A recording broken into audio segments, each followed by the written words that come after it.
നാരായണം നമസ്കൃത്യ നരം ചൈവ നരോത്തമം ദേവീം സരസ്വതീം വ്യാസം തഥോ ജയമുദീരയേ.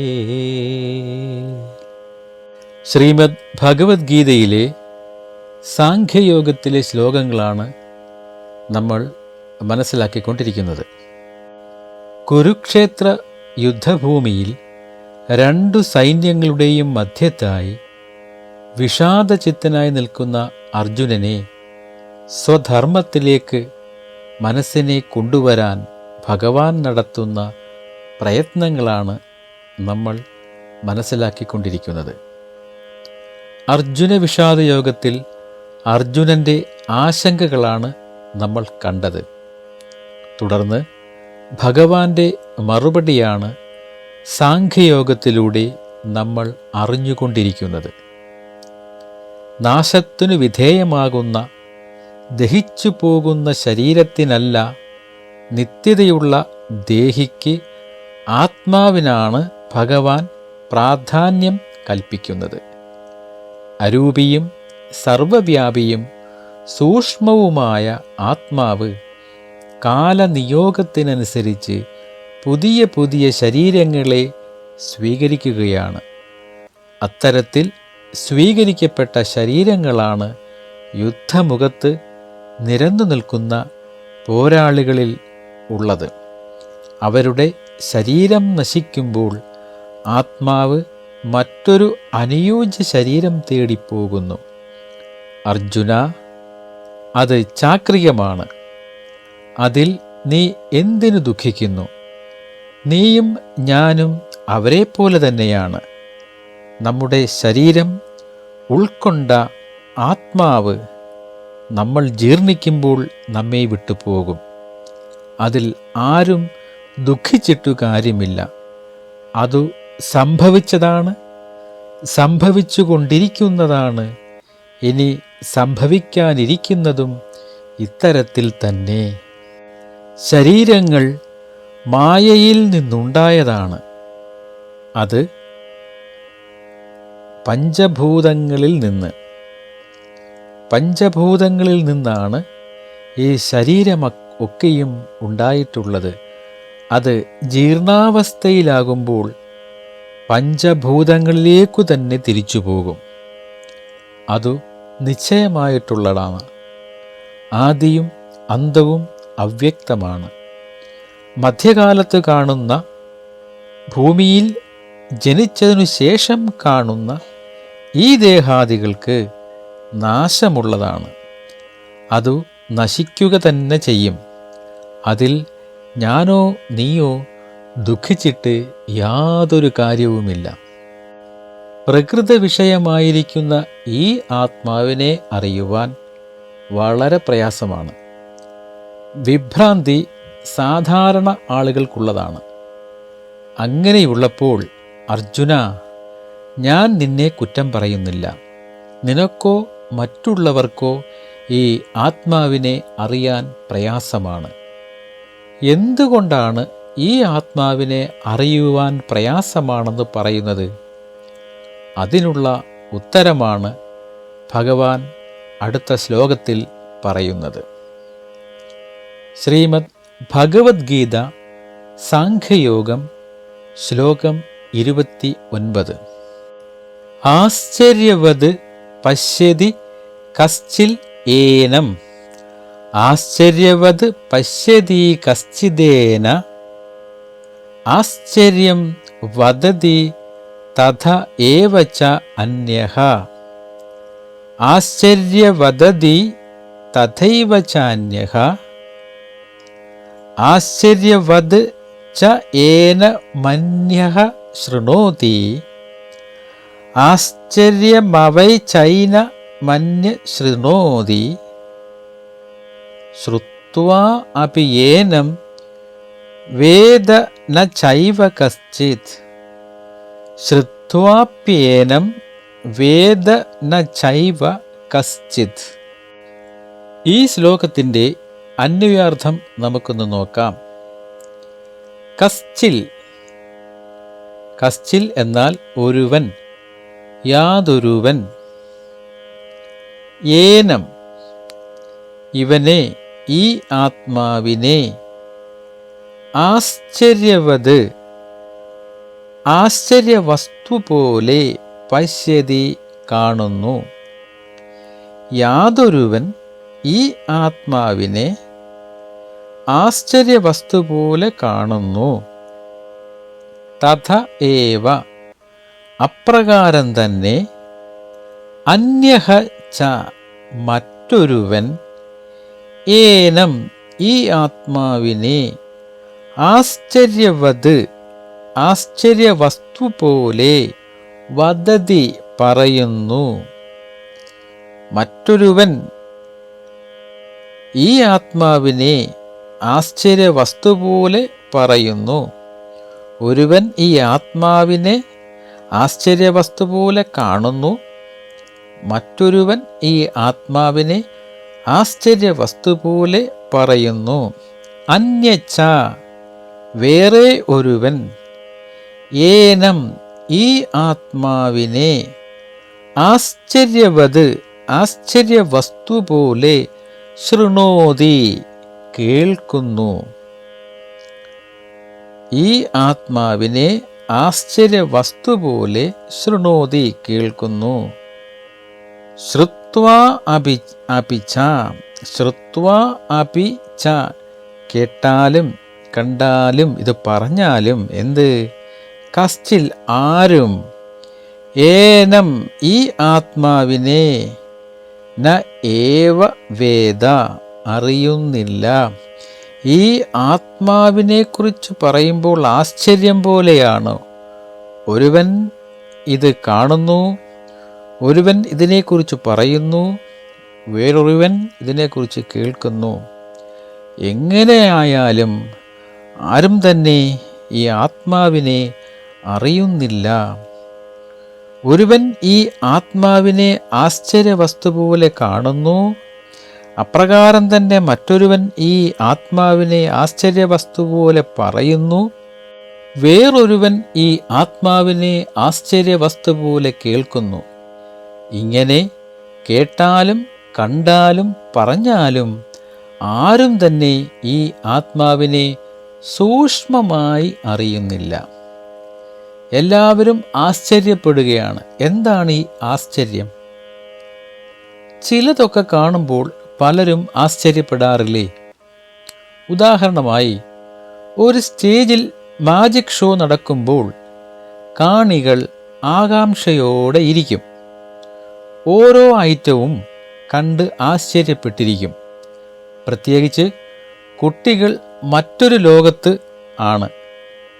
കുട്ടികളെല്ലാവരും ഇത് കണ്ട് വേറെ ഒരു ലോകത്ത് എത്തപ്പെട്ടതുപോലെയാണ് ആശ്ചര്യം പ്രകടിപ്പിക്കുന്നത്. അപ്പോൾ നമ്മൾ ഈ ഇന്ദ്രജാല പ്രകടനത്തിൻ്റെ മറ്റൊരു വശം കാണുന്നില്ല. ഈ പ്രകടനം നടത്തുന്നവരാണ് അവർ. ഇന്ദ്രജാല വിദ്യ പഠിച്ചവരാണ് അവർ. പക്ഷേ ഓരോ പ്രകടനവും കഴിയുമ്പോഴും അവർ ആശ്ചര്യപ്പെടാറുണ്ടോ ഈ നടത്തുന്നവർ? ഇല്ല. എന്തുകൊണ്ടാണ്? ഈ അവതരിപ്പിക്കപ്പെടുന്ന ഓരോ ഐറ്റത്തിൻ്റെയും പിന്നിലെ ട്രിക്ക്, ഒളിച്ചു വയ്ക്കപ്പെട്ട സൂത്രം അവർക്കറിയാം. അതിനാൽ അവർക്കൊന്നും തോന്നാറില്ല. ഇത് എന്താണെന്ന് അറിയാത്തവർക്ക് അത്ഭുതം, ആശ്ചര്യം, അല്ലെങ്കിൽ ഈ ട്രിക്ക് എന്താണെന്ന് അറിഞ്ഞവർക്ക് അത്ഭുതമോ ആശ്ചര്യമോ ഒന്നും തോന്നാറില്ല. അതുപോലെ ആത്മാവ് എന്താണെന്നറിഞ്ഞവർക്ക് ആശ്ചര്യം തോന്നാറില്ല. അത് അറിയാത്തവരാണ് ആത്മാവിനെക്കുറിച്ച് പറയുമ്പോൾ ആശ്ചര്യപ്പെടുന്നത്. ഒരുവനായാലും മറ്റൊരുവനായാലും വേറെ ഒരുവനായാലും ആശ്ചര്യത്തോടെ ആത്മാവിനെപ്പറ്റി പറയുമ്പോഴും കേൾക്കുമ്പോഴും അത് ആശ്ചര്യത്തോടെയാണ്, അല്ലെങ്കിൽ ആശ്ചര്യത്തോടെ ഈ പറയുന്ന കാര്യങ്ങളെ കേൾക്കുമ്പോഴും പറയുമ്പോഴും അത് പ്രകടിപ്പിക്കാറുള്ളത്. ഇന്ദ്രജാലക്കാരൻ്റെ കഥ പറഞ്ഞുവല്ലോ, വളരെ ചുരുങ്ങിയ ആളുകളെ അത് പഠിക്കുന്നുള്ളൂ. പഠിച്ചത് മറ്റുള്ളവരുടെ മുന്നിൽ പ്രകടിപ്പിക്കുന്നുള്ളൂ. ചിട്ടയായ പഠനത്തിലൂടെ, സാധനയിലൂടെ, ധ്യാനത്തിലൂടെയാണ് ഓരോ വിദ്യയും പഠിക്കുന്നത്. ആചാര്യനിൽ നിന്ന്, ഗുരുവിൽ നിന്ന് ഒക്കെ പഠിക്കുന്നു. ഇതു പഠിക്കാത്ത, മനസ്സിലാകാത്ത ബഹുഭൂരിപക്ഷം പേരും ഇത് കാണുന്ന മാത്രയിൽ ആശ്ചര്യം കൊള്ളുന്നു. വളരെ പേർ ആത്മതത്വത്തെ കേൾക്കുന്നു, മനനവും ചെയ്യുന്നു, മനസ്സിലിട്ട് ചിന്തിച്ച് നല്ലതും ചീത്തയും വേർതിരിച്ചു മനസ്സിലാക്കുന്നു. എന്നാലും ശരിയായ ജ്ഞാനം ഒരാൾക്കും ഉണ്ടായതായി കാണാത്തതിനെന്താണ് കാരണം? എന്നാൽ ഈശ്വരനായ എൻ്റെയും ശ്രുതികളുടെയും ആചാര്യൻ്റെയും അനുഗ്രഹമില്ലാതെ ആത്മജ്ഞാനം ഉണ്ടാവുകയില്ലെന്ന് സൂചിപ്പിച്ചുകൊണ്ട് അറിയുവാനും കേൾക്കുവാനും പറയുവാനും ആഗ്രഹവും അർഹതയും തികഞ്ഞവർ വളരെ ദുർലഭമാണെന്നാണ് ഭഗവാൻ അരുളി ചെയ്യുന്നത്.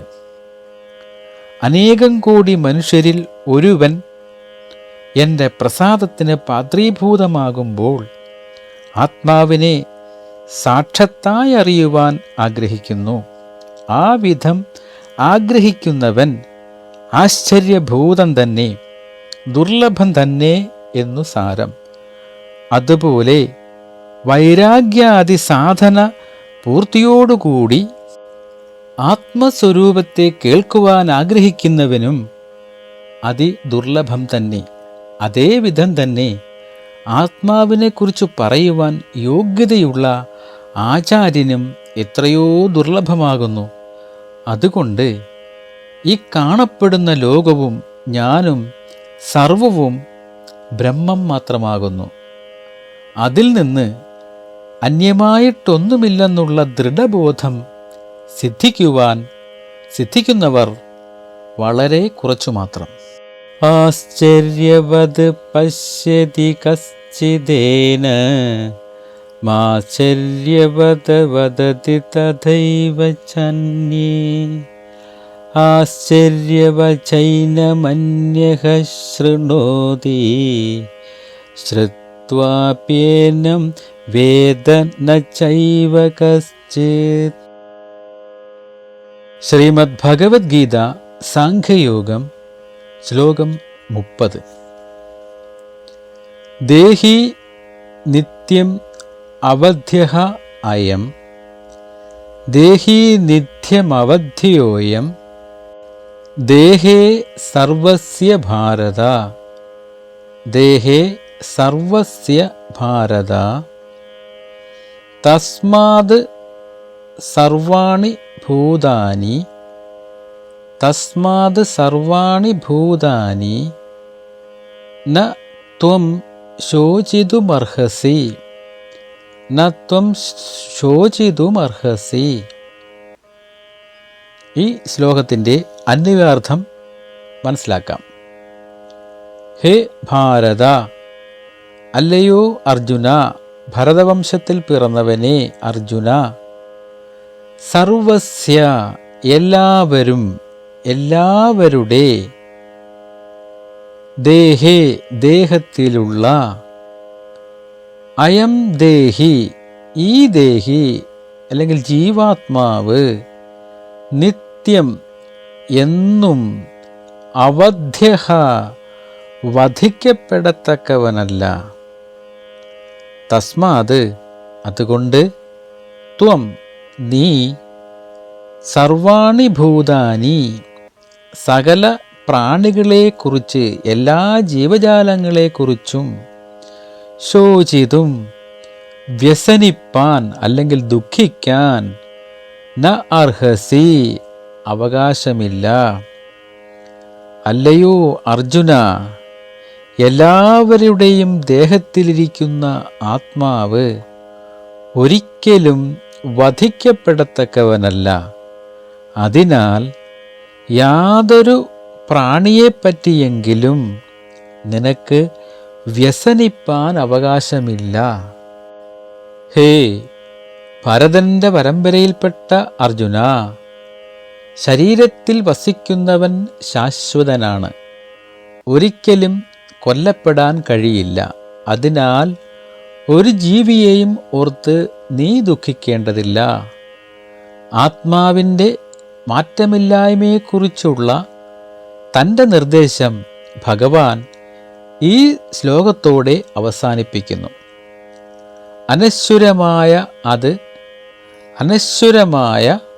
ആത്മാവിനെ പല വിധത്തിൽ വിവരിക്കുമ്പോൾ ആത്മാവ് അനശ്വരമാണെന്നും ശരീരം താൽക്കാലികമാണെന്നും സ്ഥാപിക്കുന്നു. അതിനാൽ ഒരു ക്ഷത്രിയനെന്ന നിലയിൽ അർജുനൻ തൻ്റെ മുത്തച്ഛനും ഗുരുക്കന്മാരും, അതായത് മുത്തച്ഛനായ ഭീഷ്മരും ഗുരുവായ ദ്രോണരും യുദ്ധത്തിൽ മരിക്കുമെന്ന് ഭയന്ന് തൻ്റെ കർത്തവ്യം ഉപേക്ഷിക്കരുത്. പത്മപുരാണത്തിൽ ഇപ്രകാരം സ്ഥാപിക്കുന്നുണ്ട്: എല്ലാ ജീവികളുടെയും ഹൃദയത്തിൽ സ്വയം സ്ഥാപിച്ചുകൊണ്ട് പരമാത്മാവ് എല്ലാ ജീവജാലങ്ങളെയും ശാശ്വതമായി സംരക്ഷിക്കുന്നു. അനശ്വരമായ ആത്മാവ് പോലെയുള്ള ശാശ്വതമായ വസ്തുക്കൾ ശാശ്വതമായും ഭൗതിക ശരീരം പോലുള്ള വസ്തുക്കൾ താൽക്കാലികമായും സംരക്ഷിക്കപ്പെടുന്നു. അവൻ്റെ പ്രത്യക്ഷമായ രൂപത്തിൽ അല്ലെങ്കിൽ അവൻ്റെ അവ്യക്തമായ സാന്നിധ്യത്തിൽ പ്രത്യക്ഷപ്പെടുകയോ പ്രത്യക്ഷപ്പെടാതിരിക്കുകയോ ഭൗതിക അസ്തിത്വത്തിലൂടെയുള്ള അല്ലെങ്കിൽ ഭൗതിക അസ്തിത്വത്തിലുടനീളം ഭഗവാൻ കൃഷ്ണൻ എല്ലാ ജീവജാലങ്ങളെയും അവയുടെ ഏറ്റവും ഉയർന്ന നന്മയ്ക്കായി പരിപാലിക്കുകയും നിലനിർത്തുകയും ചെയ്യുന്നു. മനുഷ്യ ഭൗമിക ശരീരമായാലും സ്വർഗീയ മണ്ഡലങ്ങളിലെ ദേവതകൾ കൈവശം വച്ചിരിക്കുന്ന ഭൗതിക ശരീരങ്ങളായാലും ഭൗതിക ശരീരത്തിനുള്ളിൽ ഉൾക്കൊള്ളുന്ന ശാശ്വതമായ ആത്മാവ് ശരീരം നശിച്ചാലും അനശ്വരമായ ആത്മാവ് ശാശ്വതമായി അഭേദ്യമാണ്. അതിനാൽ ഈ തത്വത്തെ അടിസ്ഥാനപരമായും മനുഷ്യൻ മുതൽ എല്ലാ ജന്തുജാലങ്ങളിലും മത്സ്യ ഇനങ്ങളിലും ചലിക്കാത്ത സസ്യങ്ങളും മരങ്ങളും വരെയുള്ള എല്ലാ ശരീരരൂപങ്ങളിലുമുള്ള ആത്മാവിൻ്റെ നിലനിൽപ്പും പ്രധാനമാണ്. ആത്മാവ് എല്ലായിടത്തും വ്യാപകമാണ്. ഏത് ശരീരരൂപമായാലും അതിൽ വസിക്കുന്നു, ശാശ്വതമാണ്. അതേസമയം ഭൗതിക ശരീരം ക്ഷണികമാണ്. അതിനാൽ അർജുനൻ വിലപിക്കേണ്ടതില്ല. കാരണം അത് എല്ലായ്പ്പോഴും മുക്തി തേടുന്നതുവരെ വിവിധ ബാഹ്യരൂപങ്ങളിലേക്ക് പ്രവേശിക്കുന്നു. അതായത് പ്രാരബ്ധ സഞ്ചിത ആഗമിക കർമ്മങ്ങൾ തീരുന്നതുവരെ. ദേഹി നിത്യമവധ്യോയം ദേഹേ സർവസ്യ ഭാരത തസ്മാത് സർവാണി ഭൂതാനി ന ത്വം ശോചിതുമർഹസി. ശ്രീമദ് ഭഗവത്ഗീത സാംഖ്യയോഗം ശ്ലോകം 31. സ്വധർമ്മം അപി ച അവേക്ഷ്യ സ്വധർമ്മമപി ചാവേക്ഷ്യ ന വികമ്പിതുമർഹസി ന വികമ്പിതുമർഹസി.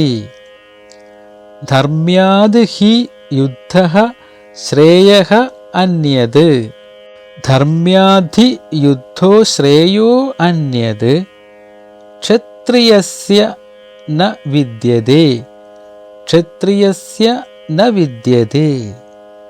ഈ ശ്ലോകത്തിൻ്റെ അന്വയാർത്ഥം നോക്കാം. സ്വധർമ്മം അപി ച സ്വധർമ്മത്തോടുകൂടിയും അപേക്ഷ്യ അറിഞ്ഞ് ആലോചിച്ചിട്ട് നോക്കിയിട്ട് വികുംപിതും ചലിക്കുന്നത് അല്ലെങ്കിൽ ഭയപ്പെടുത്തുന്നതിന് ന അർഹസി നീ അർഹനല്ല. ക്ഷത്രിയസ്യ ക്ഷത്രിയന് ധർമ്മ്യാൽ ധർമ്മ്യമായ യുദ്ധാൽ യുദ്ധത്തിനേക്കാൾ അന്യാത് വേറെ ശ്രേയഃ ശ്രേഷ്ഠമായത് ന വിദ്യതേഹി ഇല്ല. സ്വധർമ്മത്തെക്കുറിച്ചു ചിന്തിച്ചാലും നീ കുലുങ്ങേണ്ട ആവശ്യമില്ല. എന്തെന്നാൽ ക്ഷത്രിയന് ധർമ്മ്യമായ യുദ്ധത്തേക്കാൾ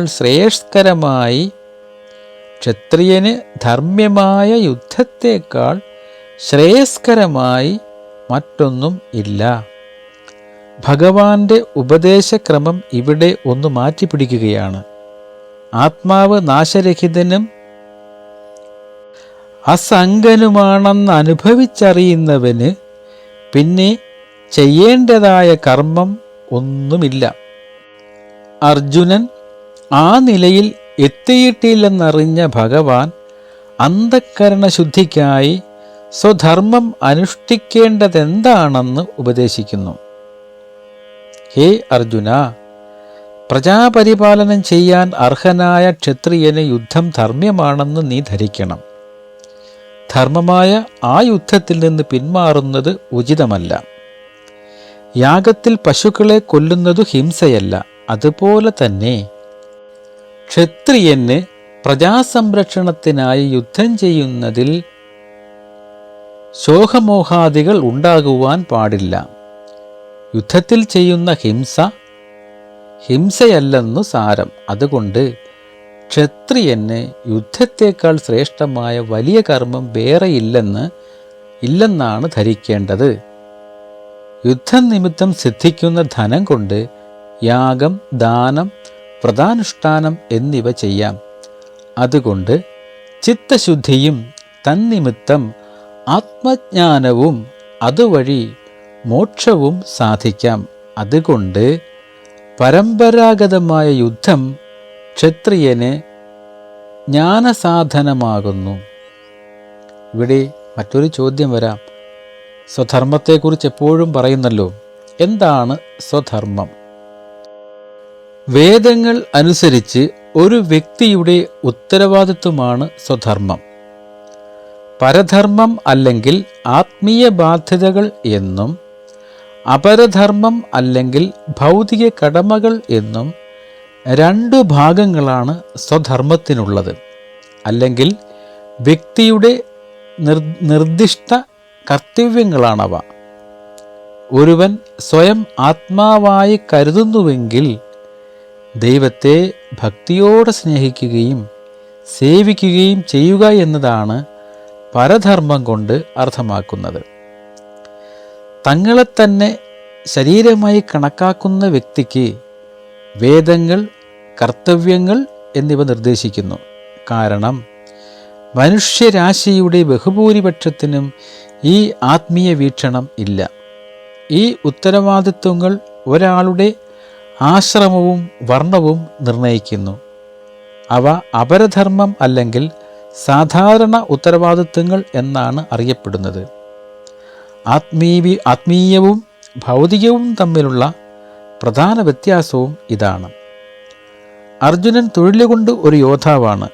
ഒരു യോദ്ധാവ് എന്ന നിലയിൽ അദ്ദേഹത്തിൻ്റെ ഉത്തരവാദിത്വത്തിലൊന്ന് നീതിയുടെ സംരക്ഷണത്തിനായുള്ള യുദ്ധമാണ്. അതിനെയാണ് ശ്രീകൃഷ്ണൻ സ്വധർമ്മം അഥവാ ശാരീരികമായി അടിച്ചേൽപ്പിക്കപ്പെട്ട കടമ എന്ന് വിശേഷിപ്പിച്ചത്. ഒരു ക്ഷത്രിയൻ എന്ന നിലയിൽ തൻ്റെ ചുമതലകൾ നിർവഹിക്കാൻ കൃഷ്ണൻ അർജുനനോട് നിർദ്ദേശിക്കുന്നു.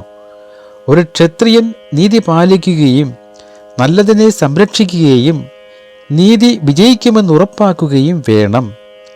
അർജുനനെ സംബന്ധിച്ചിടത്തോളം ഇത് അപ്രതീക്ഷിത പോരാട്ടമാണ്. എന്താണ് അപ്രതീക്ഷിത പോരാട്ടമാണെന്ന് പറയാൻ കാരണം ഈ യുദ്ധം ആഗ്രഹിച്ചില്ല. പാണ്ഡവർ യുദ്ധം ആഗ്രഹിച്ചില്ല. സമാധാനത്തിൻ്റെ സന്ധി സംഭാഷണത്തിൻ്റെ എല്ലാ മേഖലകളും അവർ നോക്കിയതാണ് എങ്ങനെ യുദ്ധം ഒഴിവാക്കാമെന്ന്. അതുകൊണ്ടാണ് ഈ യുദ്ധം അപ്രതീക്ഷിതമാണ് എന്ന് പറഞ്ഞത്. ഈ പോരാട്ടത്തിൽ ധൈര്യവും വീര്യവും വൈദഗ്ധ്യവും അർജുനൻ കാണിക്കണം. അതിനു പകരം അർജുനൻ ബന്ധമില്ലാത്ത വിഷയങ്ങളിൽ മുഴുകി വികാരത്താൽ കീഴടക്കപ്പെടുന്നു. മനസ്സ് പ്രക്ഷുബ്ധമാവുകയും മനസ്സിനെ ചുമതലയിൽ ഏകാഗ്രമാക്കി നിർത്താൻ ബുദ്ധിക്ക് കഴിയാതെ വരികയും ചെയ്യുമ്പോഴാണ് വിവേചനമില്ലായ്മയുണ്ടാകുന്നത്. അപ്പോൾ ഉചിതമായ നടപടിയെടുക്കാൻ കഴിയില്ല. മനസ്സ് ശാന്തമാകുമ്പോൾ ചെയ്യേണ്ടതും ചെയ്യരുതാത്തതും നിർണയിക്കാനാവും. കൃപയോടെയും മുഖത്ത് പുഞ്ചിരിയോടെയും കർമ്മങ്ങൾ ചെയ്യുക, അത് വിജയിക്കും. ജീവിതയാത്രയിൽ പലപ്പോഴും പല സാഹചര്യങ്ങളിലും നമുക്ക് അനിശ്ചിതത്വത്തെ അഭിമുഖീകരിക്കേണ്ടി വരുന്നു, നേരിടേണ്ടി വരുന്നു. അതിനുള്ള ഉത്തരം സ്വധർമ്മം പിന്തുടരുക എന്നതാണ്. അച്ചടക്കമുള്ള ജീവിതശൈലി ഒരു പരിധിവരെ സാഹചര്യങ്ങളിലും കാര്യങ്ങളിലും നിയന്ത്രണം ചെലുത്താനും മനസ്സിനെ അച്ചടക്കത്തോടെ സൂക്ഷിക്കുവാനും മനസ്സിനെ അച്ചടക്കത്തോടെ നിലനിർത്തുവാനും സഹായിക്കുന്നു.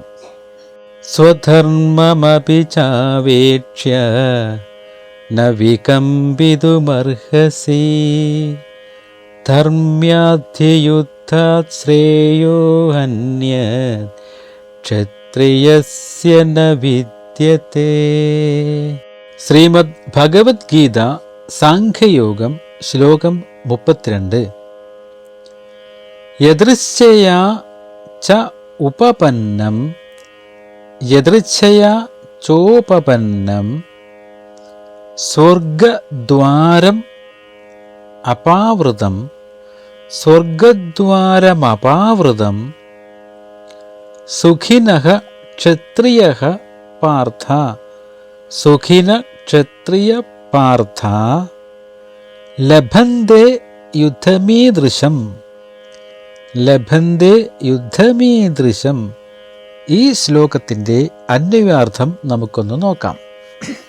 ഹേ പാർത്ഥ, അല്ലയോ അർജുന, യദൃശ്ചയ യാദൃശ്ചികമായി, ഉപപന്നം വന്നതും നേരിട്ടിരിക്കുന്നതും അല്ലെങ്കിൽ പ്രാപിച്ചതും, അപാവൃതം തുറന്നിരിക്കുന്ന, സ്വർഗദ്വാരം ച സ്വർഗവാതിലുമായ, ഈ ദൃശം ഇപ്രകാരമുള്ള യുദ്ധത്തെ ഏ ക്ഷത്രിയാഹ ഏതു ക്ഷത്രിയൻ ലഭന്തെ ലഭിക്കുന്നുവോ തേ അവൻ സുഖിനഃ സുഖികൾ തന്നെ.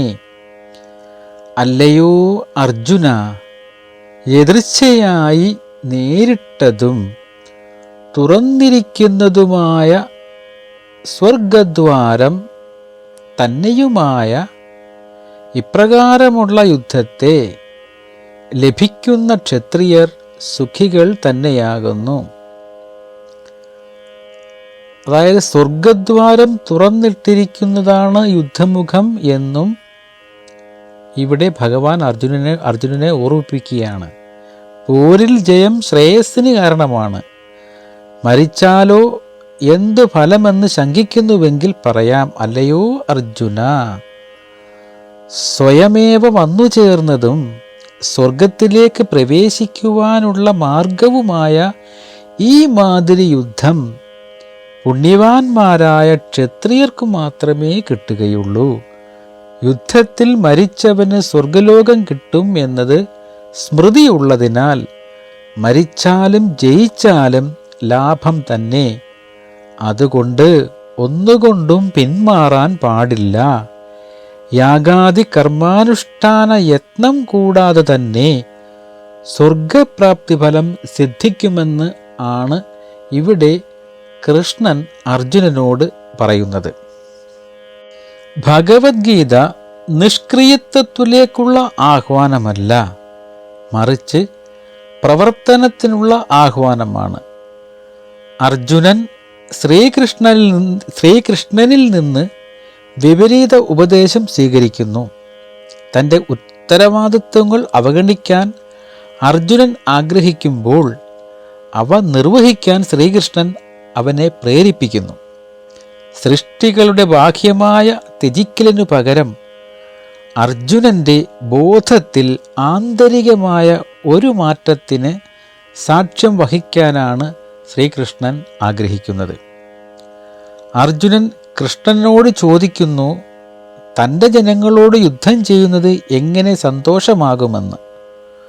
ഒരു ക്ഷത്രിയൻ യുദ്ധം ചെയ്യുകയും തൻ്റെ കർത്തവ്യങ്ങൾ നിറവേറ്റുകയും ചെയ്താൽ മാത്രമേ സന്തോഷവാനായിരിക്കൂ എന്ന് കൃഷ്ണൻ വാദിക്കുന്നു. നിങ്ങളുടെ പ്രതിബദ്ധതകൾ നിറവേറ്റുന്നതിലൂടെ നിങ്ങൾക്ക് സ്വർഗവും ആനന്ദവും ലഭിക്കും. അർജുനൻ വാസനകൾ എന്ന് വിളിക്കപ്പെടുന്ന നിരവധി ആഗ്രഹങ്ങളുള്ള ഒരു സഹജീവിയാണ്. അവൻ്റെ ആഗ്രഹങ്ങൾ നിറവേറ്റാൻ അവൻ ഉയർന്ന തലത്തിൽ എത്താനായി സേവന മനോഭാവത്തിൽ അവൻ ഉയർന്ന ലക്ഷ്യത്തിലേക്ക് എത്തുന്നതിന് വേണ്ടി സേവന മനോഭാവത്തിൽ പ്രവർത്തിക്കേണ്ടതുണ്ട്. അപ്പോഴവൻ ധ്യാനത്തിനും പ്രാപ്തനാകും.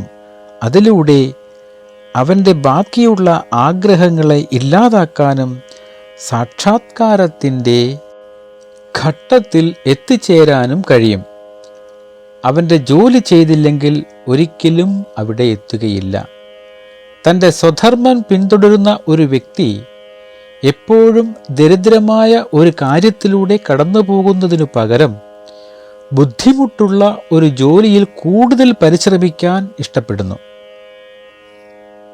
ലോകപ്രശസ്തരായ യോദ്ധാക്കൾ അടങ്ങുന്ന കൗരവ സൈന്യത്തോട് യുദ്ധം ചെയ്യുന്ന വെല്ലുവിളി ഒരു യഥാർത്ഥ യോദ്ധാവ് ആസ്വദിക്കുമെന്ന് പറഞ്ഞുകൊണ്ട് ശ്രീകൃഷ്ണൻ അർജുനനെ ഓർമ്മിപ്പിക്കുന്നു. നമ്മെ ഏൽപ്പിച്ചിരിക്കുന്ന ഏതൊരു പുതിയ ജോലിയും ഒരു വെല്ലുവിളി എന്നതിലുപരി ഒരു ജോലിയാണെന്ന് നമുക്ക് തോന്നുന്നുവെങ്കിൽ നമുക്ക് ചെയ്യാൻ കഴിയുന്നത് നിലവിളിക്കുക മാത്രമാണെങ്കിൽ നമ്മൾ യഥാർത്ഥത്തിൽ നമ്മുടെ സ്വധർമ്മം പിന്തുടരുകയാണോ എന്ന് പുനർവിചിന്തനം ചെയ്യണം. ആത്മീയവും ഭൗതികവുമായ ജീവിതത്തിലെ വെല്ലുവിളികൾ ശരിയായ അർത്ഥത്തിൽ എടുക്കുകയാണെങ്കിൽ സാധ്യമായ എല്ലാവിധത്തിലും നമ്മെ തന്നെ മെച്ചപ്പെടുത്തുവാനുള്ള അവസരം നൽകുന്നു. നമ്മുടെ പരിമിതികളെ വെല്ലുവിളിക്കുകയും നമുക്ക് ഇനി കഴിയില്ലെന്ന് തോന്നുമ്പോൾ ആ അധിക ചുവടുവയ്പ് നടത്തുകയും ചെയ്യുന്നത് വെല്ലുവിളി ശാരീരികമോ മാനസികമോ ആത്മീയമോ ആയാലും വിജയത്തിലേക്കുള്ള നമ്മുടെ ആദ്യ പടിയായി മാറുന്നു. വെല്ലുവിളികൾ ജീവിതത്തിൻ്റെ ഭാഗമാണ്. വിജയികളായി പുറത്തു വരണമെങ്കിൽ അപ്രതീക്ഷിതവും അജ്ഞാതവുമായ കാര്യങ്ങൾക്കായി നാം എപ്പോഴും തയ്യാറായിരിക്കണം. ഒരു സൈനികന് തൻ്റെ കടമ നിറവേറ്റുന്നതിന് മുൻപ് അവനെ പരിശീലനം നൽകുന്നത് പോലെ എല്ലാ സമയത്തും ശരിയായ ദിശയിലേക്ക് പോകാനും അത് പിന്തുടരുവാനുള്ള ശക്തി നിലനിർത്തുവാനും നമ്മുടെ മനസ്സിനെയും ഹൃദയത്തെയും പരിശീലിപ്പിക്കേണ്ടതുണ്ട്. പ്രതിദിന ധ്യാനം ഈ പ്രക്രിയയെ സഹായിക്കുന്നു. നമ്മുടെ ചിന്തകൾ, വാക്കുകൾ, പ്രവൃത്തികൾ എന്നിവയിൽ സ്വയം നിയന്ത്രിക്കാൻ ഇത് നമ്മെ സഹായിക്കുന്നു. യദൃശ്ചയാ ചോപപന്നം സ്വർഗദ്വാരമപാവൃതം സുഖിനഃ ക്ഷത്രിയ പാർത്ഥ ലഭന്തേ യുദ്ധമീദൃശം.